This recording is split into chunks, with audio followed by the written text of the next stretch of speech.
নজর রাখবো পরবর্তী সংবাদে। মেঘভাঙা বৃষ্টিতে ভয়ানক অবস্থা কাশ্মীর এবং লাদাখে।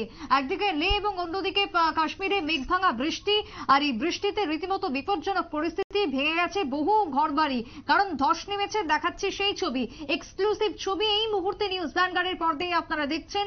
শ্রীনগর থেকে লে এবং লাদাখ যাওয়ার যে রাস্তা রয়েছে, সেই রাস্তা একেবারে ধসের কবলে।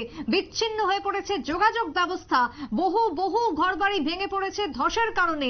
উত্তরাখণ্ড, কেরল, হিমাচলের একাধিক পথে ধস, যার ফলে উপত্যকা এক প্রকার বলা যায় যে প্রাকৃতিক বিপর্যয়ের মুখে গিয়ে পড়েছে। মেঘভাঙা বৃষ্টি, তার সাথে রয়েছে জারি। স্থানীয়রা হাত লাগিয়েছে সরকারি কর্মীদের সাথে উদ্ধার কাজে। কথা বলবো এই মুহূর্তে টেলিফোন লাইনে রয়েছে শুভেন্দু সরকার, প্রতিনিধি। শুভেন্দু, গোটা দেশ জুড়ে এক প্রকার বৃষ্টি, আর এই বৃষ্টিতে উপত্যকা থেকে শুরু করে লে, লাদাখ, কাশ্মীর সব জায়গাতে বিপর্যস্ত পরিস্থিতি। ওয়েনারের কথা আমরা দেখছিলাম কিছুক্ষণ আগে।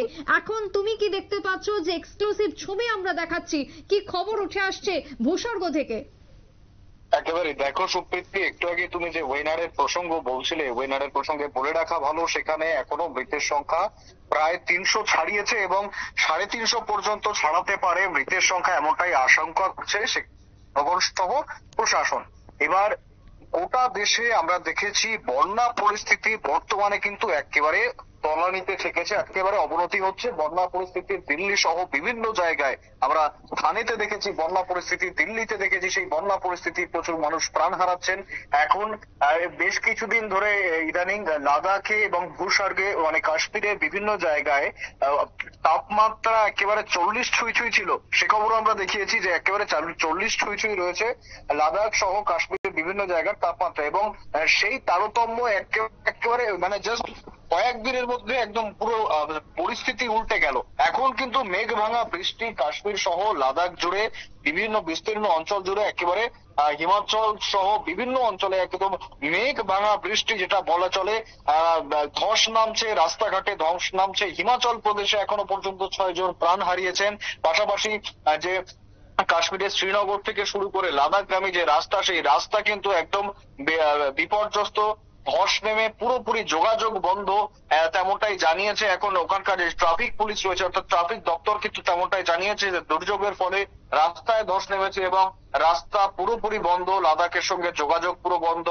বিভিন্ন জায়গায় বৃষ্টি হচ্ছে, প্লাস বৃষ্টির পাশাপাশি একটা হরপা বানের সম্ভাবনা রয়েছে, আশঙ্কায় রয়েছেন রীতিমতো আতঙ্কিত মানুষজন। তারা ইতিমধ্যে ওয়েনারের ছবি দেখেছেন এবং সেই ওয়েনারের ছবি দেখে সবাই একেবারে গোটা দেশবাসী শিউরে উঠেছেন। এবং তার পাশাপাশি এখন যে লাদাখে যে পরিস্থিতি হচ্ছে, সেক্ষেত্রে প্রকৃতির এই রুদ্র রোষে সাধারণ মানুষের প্রাণ হারাতে পারেন এবং সেই আশঙ্কায় কিন্তু করছে। এবং সেই ছবি ফুটে উঠছে রীতিমতো, আমরা দেখতে পাচ্ছি একেবারে টিভি পর্দায় আমরা সেই ছবি দেখাচ্ছি যে বিভিন্ন জায়গায় ধস নেমেছে, মাটি পড়ে যাচ্ছে, মাটি ধসে পড়ছে, রাস্তা ভেঙে যাচ্ছে এবং একাধিক বাড়ি, যে সমস্ত খাদের তীরবর্তী বাড়ি রয়েছে, অর্থাৎ খাদের পাশাপাশি যে সমস্ত বাড়ি রয়েছে, সেই সমস্ত বাড়িগুলো কিন্তু এক সমানভাবে বিপজ্জনক। পাশাপাশি যে নদীর আশেপাশে যে সমস্ত বাড়ি বা নির্মাণ রয়েছে, সেই নির্মাণগুলো কিন্তু ক্ষতির সম্মুখীন হতে পারে সুপ্রীতি।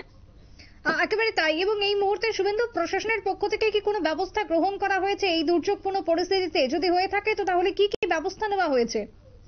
দেখো, একেবারেই বর্তমানে সেখানে পর্যটন বন্ধ করা হয়েছে এবং জাতীয় সড়ক বন্ধ করে দেওয়া হয়েছে এবং পাশাপাশি বিজ্ঞপ্তি জারি করা হয়েছে ট্রাফিক কন্ট্রোলের তরফ থেকে যে এখন লাদাখের সেই জায়গাগুলিতে না যাওয়াটাই সেফ। এবং পাশাপাশি যারা যে সমস্ত বিপজ্জনক জায়গায় রয়েছে, মানুষজন বসবাস করছে বিপজ্জনক জায়গায়, সেই জায়গাগুলি থেকে কিন্তু মানুষদের পাশাপাশি নিরাপদ স্থলে সরিয়ে নেওয়া হচ্ছে। সেই গোটা বিষয়টার তদারকি করছে প্রশাসন।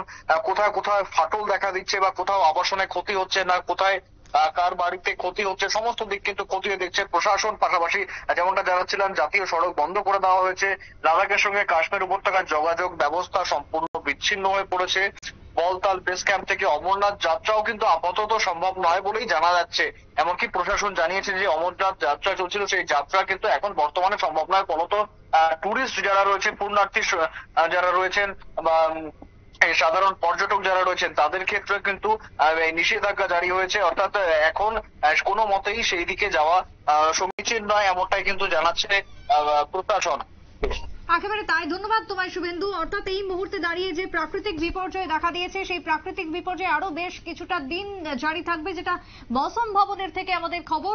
প্রায় 10 তারিখ পর্যন্ত এই ভারী বৃষ্টিপাত জারি থাকবে দেশের বিভিন্ন ভাগে, এবং তার সাথে কোথাও কোথাও ধস পর্যন্ত নামতে পারে, বিপর্যয় পরিস্থিতি দেখা দিতে পারে। তবে এই পরিস্থিতিতে দাঁড়িয়ে প্রশাসন সতর্ক রয়েছে এবং সাধারণ মানুষকেও এক প্রকার সতর্ক এবং সচেতন থাকতে হবে, সেই বার্তাই উঠে আসছে প্রশাসন থেকে।